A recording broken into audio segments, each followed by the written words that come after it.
When I was young, my mom used to tell me stories about my grandpa. She said he started with nothing and built a successful business that could have set us up for life. But we never got any of that money. I didn't really understand why until I got older and learned about his will and everything. Eliza, your grandpa was a tough man, my mom said one cold evening as we sat at our small kitchen table with cups of lukewarm tea. The heater was broken again, and the landlord wasn't quick to fix things. He believed only in earning money, not giving it away. Why did he cut us off then? Didn't he trust you to manage his money? I asked, trying not to sound bitter. Mom sighed, her eyes following the steam from her cup. It wasn't about me managing it. He had this strange idea. He made a will that only left his money to someone who made a big success on their own, like $500,000 in their own business. That's just mean, I muttered. The idea sounded crazy, again set by a man who cared more about money than his family. It was his way or no way, Mom continued.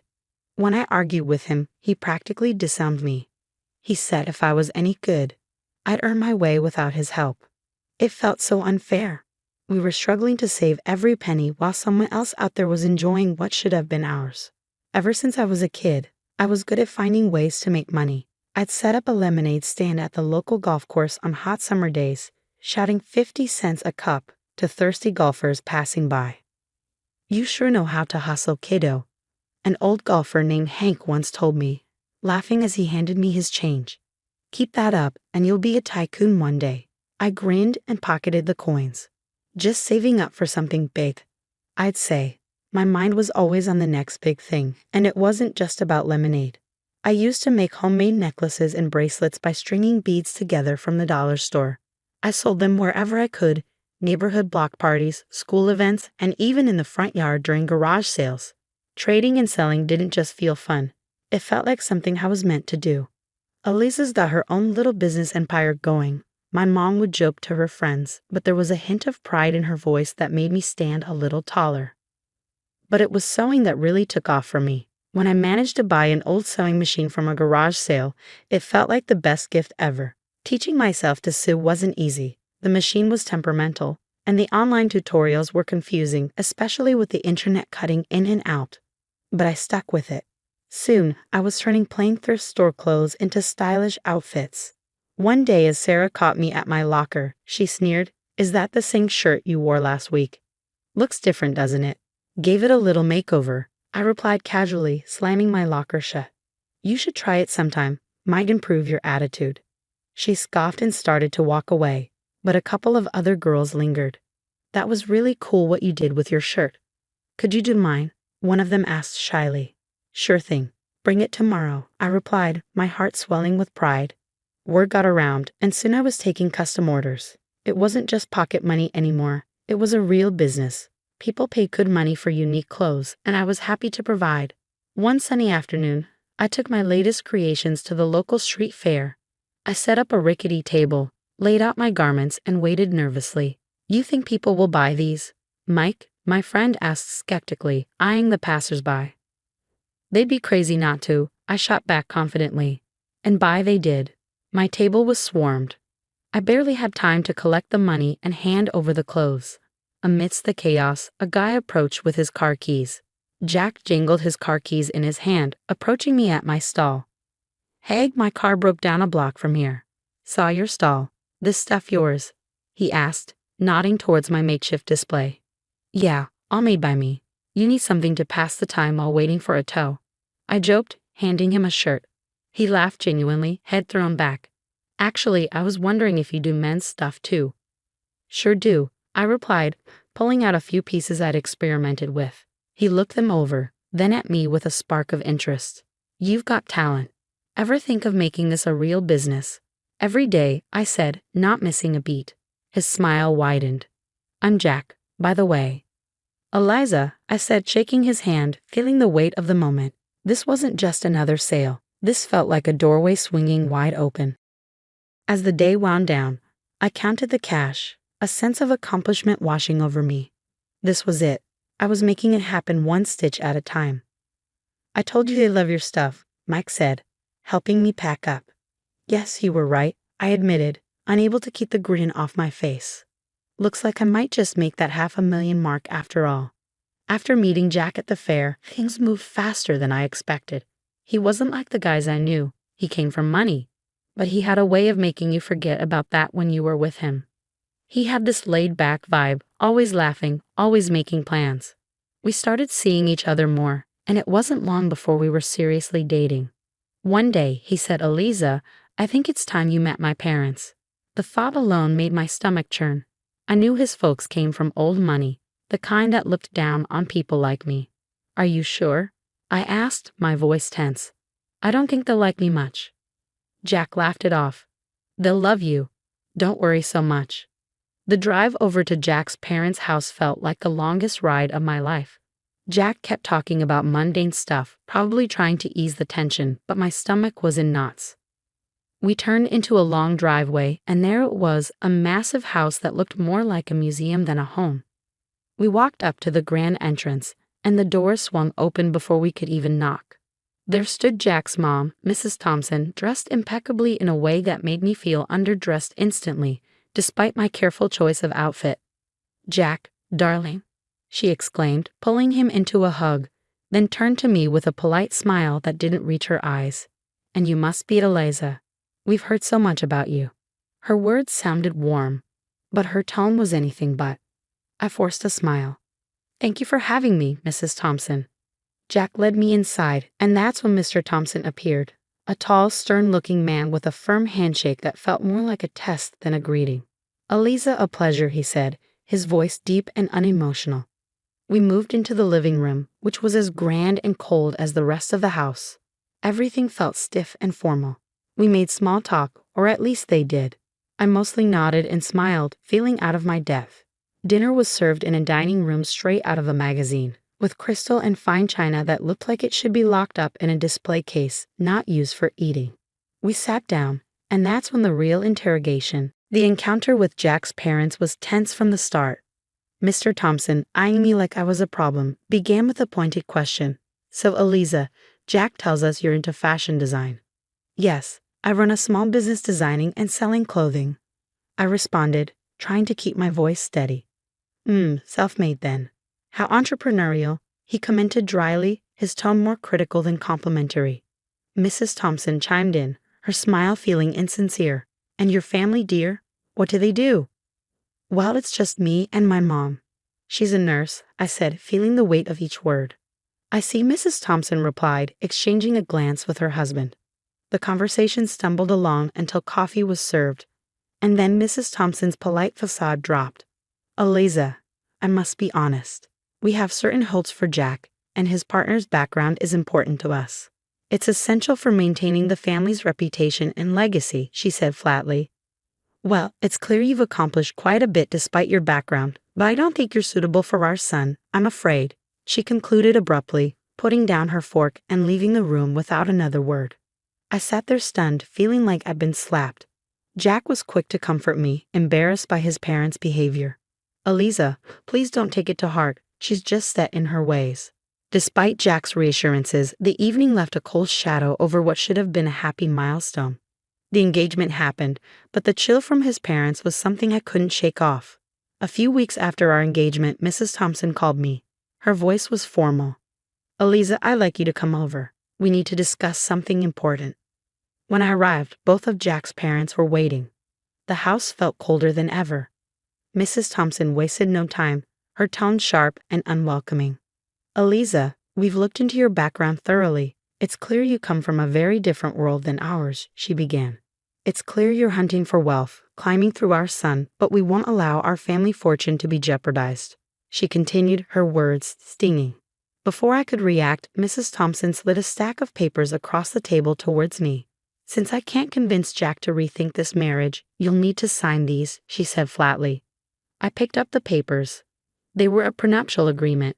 As I read through it, I realized I wouldn't lay claim to any of Jack's wealth, and neither would any children we might have. Without hesitating, I signed them. "I'm not marrying Jack for his money," I said firmly, handing the signed papers back to her. Mrs. Thompson looked taken aback, and even Mr. Thompson raised an eyebrow, surprised by my quick compliance. Leaving their house, I felt a mix of relief and resentment. At home, I told Jack everything. He laughed it off. Wow, you really showed them. Good for you. As the wedding drew closer, excitement and stress filled my life.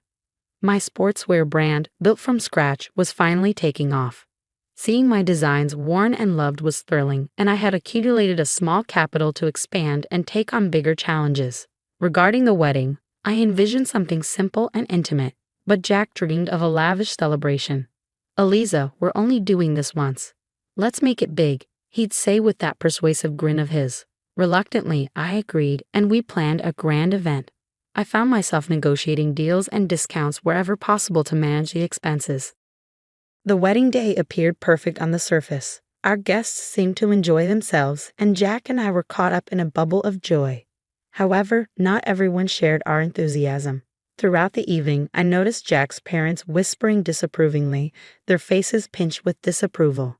His mother, ever the social butterfly, dropped hints to relatives about her worries that I was after their family wealth. I overheard her commenting loudly about the extravagance of the event, expressing concerns about my understanding of money. After the wedding, things didn't settle down. Jack's mom posted on social media, lamenting that Jack had married someone like me, expressing her fear of losing her son to a woman she deemed unworthy. Reading those words hurt deeply, stirring frustration and sadness within me. I tried to discuss it with Jack. Your mom's posts, they're really harsh. Can you talk to them? They don't even know about the business, how well it's doing. Jack sighed, troubled. Eliza, I know it's tough, but let's not rock the boat, okay? My parents, it's just how they are. They'll come around, they just need time to see what I see. Despite my doubts, I agreed to let it go. Exhausted from the ongoing tension, I poured my energy into my business, something positive and wholly mine. Despite personal turmoil, my brand continued to grow. Orders poured in, and I gained a following, doing interviews, photo shoots, and discussing partnerships. The evening of the charity dinner arrived, held at a swanky hotel downtown. The event supported sports programs for kids and teenagers.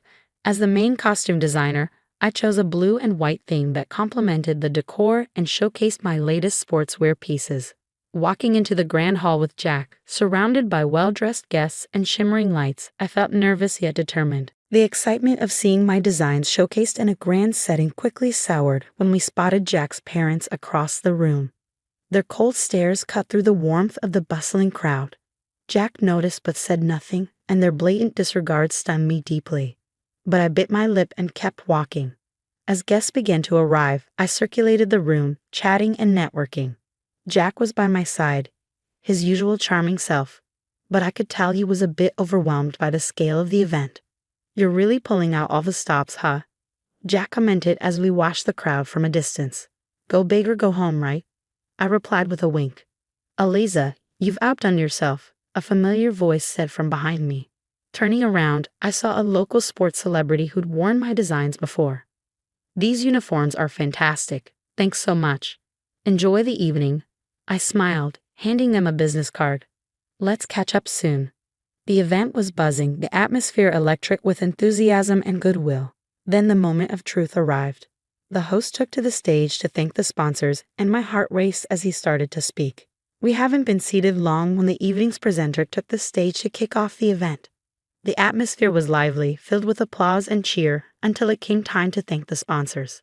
My heart raced with pride and anxiety as my name was announced as one of the main contributors. I'd like to extend a special thank you to Eliza, whose generous donation of over $300,000 made tonight possible. The presenter boomed through the microphone. The room erupted in applause but was abruptly pierced by a shriek from Mrs. Thompson, Jack's mother. Absolutely not, she screamed, drawing the room into shocked silence. She demanded a microphone, and once it was handed to her, she didn't hesitate. This is preposterous. Eliza couldn't possibly afford this. She's nothing but a poor beggar using my son's money. She's a cunning predator sneaking into our family to bankrupt us. Her words echoed through the hall, venomous and loud. The presenter, taken aback but composed, quickly tried to correct the situation. Mrs. Thompson, I assure you, you are mistaken. Eliza's company is extremely successful and fully capable of such generosity. I know this firsthand. The crowd murmured, tension palpable. Then, in an unexpected move, the presenter passed the microphone to Jack. hoping for him to clear the air. Jack's face was a mix of embarrassment and conflict. He glanced at his parents, then at me, his voice barely a whisper as he spoke into the mic. "I have nothing to say," he said, then walked over to his parents, leaving me standing alone amidst the sea of whispers. The weight of the moment settled heavy on my shoulders. I felt exposed and humiliated, not just by the accusations, but by Jack's refusal to defend me or affirm the truth about my success. The pride I had felt in my contribution was tarnished, overshadowed by the drama unfolding around me. Stepping into the spotlight, I approached the microphone, my heart pounding but my resolve clear. "Good evening, everyone. Thank you for being here tonight," I began, my voice steady despite the tumult of emotions. "Tonight, I'd like to share something very personal about my journey." The room fell silent, all attention on me. I started as a street entrepreneur, driven not just to make ends meet but by a dream. That dream led to the creation of a sportswear brand that many of you know now. Pausing, I looked around, meeting the eyes of young athletes and seasoned businessmen alike. When my company's profits hit $500,000, I fulfilled a promise to a very special person, my grandfather. He left a will stating that his inheritance would go to a relative who made their own success, reaching that exact figure in their business. Whispers filled the hall, and I took a moment to let that sink in. That inheritance has been used to fuel not just my personal growth, but to give back through charity, much like tonight's event. I continued. The crowd was listening, some nodding as I unfolded more of my story. After the pandemic, my business didn't just survive, it thrived, growing several times over. Every challenge faced was a stepping stone. As I concluded, I stood before them not just as a business owner, but as someone who believed in the power of perseverance and dedication. The room erupted into applause, some guests standing in ovation. I scanned the crowd, seeing faces light up with respect and admiration. But my eyes briefly caught Jack's parents. Their expressions, once haughty, now showed disbelief and embarrassment. They quietly exited the hotel. Jack, looking equally shaken, tried to approach me, muttering an apology. "Eliza, I just shook my head and walked past him, my emotions a mix of triumph and heartache. I needed space, not just from the evening's drama, but from everything. Deciding to stay at the hotel that night, along with my thoughts, my phone rang. It was Mom. Her voice was thick with emotion. "Honey, I saw everything. I just want you to know how proud I am to see you stand up there, telling your story, reclaiming your truth. You're everything I hoped you'd be." After spending a night at the hotel to clear my head, I returned home. The place felt different, heavier somehow, as if the walls themselves held the tension from the last few months. Jack was there, waiting. As soon as he saw me, he tried to apologize again. "Eliza, I'm so sorry about everything. Can we just forget all this and start over?" he pleaded, his voice desperate. I shook my head, the decision heavy on my heart, but clear in my mind. "Jack, I can't. I don't want to be with someone who can't stand up for me, who sides with his parents over his wife. It's not just about last night. This has been building for a long time," I continued. His face fell, and he reached out, but I stepped back. "I'm filing for divorce," I said firmly. I didn't wait for his response. Gathering a few essentials, I left for my mother's house, the one I recently bought with the inheritance from my grandfather. It felt like a sanctuary. The divorce proceedings were straightforward, thanks to the prenup we had signed, and with no children to consider, it was over quickly. During that time, Jack's parents tried to intervene. They called repeatedly, trying to patch things up, not for my sake, but because their son's lifestyle had changed now that I was out of the picture. I blocked their numbers, not just to silence the constant ringing, but to cut off a past that was holding me back. From friends, I heard Jack started drinking, lost his job, and eventually his parents disowned him, not wanting to tarnish their reputation with his downward spiral. Despite everything, I never wished him ill, but I knew I needed to move on. Living at my mom's place gave me the peace I needed to think about my next steps. The business was still thriving, and I poured more of myself into it, not just to distract from the divorce, but to rebuild stronger foundations for my future. One evening, sitting in the garden my mom and I had started together, she turned to me, a soft smile on her face. "You did the right thing, Eliza. It's tough, but you're tougher. And I'm here always." "Thanks, Mom. I know it's just a lot to process," I replied, feeling the weight of her support. As long as you remember that you're not just surviving, you're building, learning, and growing. That's what matters, she said, squeezing my hand. She was right. The end of my marriage wasn't just an ending. It was a gateway to a new chapter, one where I could make decisions without second guessing if someone had my back, one where I could stand on my own, not just as a successful businesswoman, but as a person reshaped by her experiences.